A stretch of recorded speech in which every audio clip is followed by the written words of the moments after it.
UFC 107, Penn versus Sanchez. Saturday, December 12th. Check your local listings.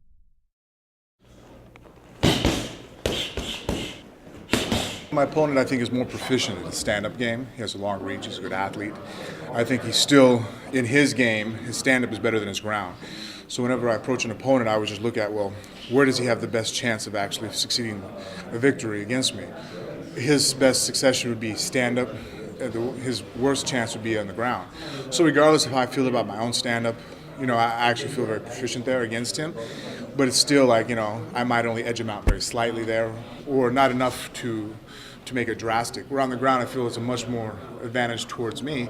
So I'm looking for the fight to eventually get it to the ground, which it's an MMA fight. Eventually, we're going to hit the ground. Maybe it's a good striker too, I'm in UFC not to prove I'm the best, just to reach my goal, kind of quest.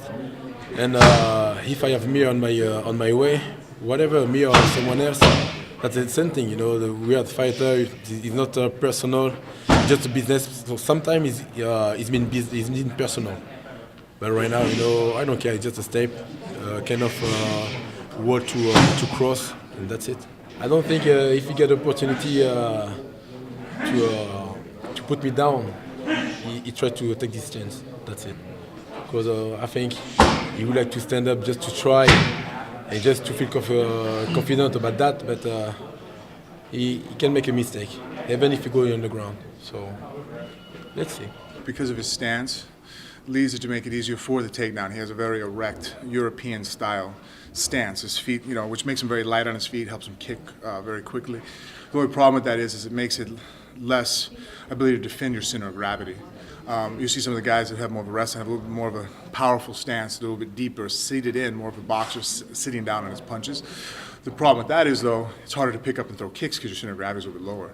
So if he comes out really kickboxing with me, I think that'll make it advantageous for me to take him down. If he goes out there and he's looking to stop the takedown and his center of gravity is down, it's going to take away from his stand-up a little bit, but it will make it harder for me to take him down. So it kind of depends on him. The stance I see, his mindset, whatever he gives me. UFC 107, Penn versus Sanchez. Saturday, December 12th. Check your local listings.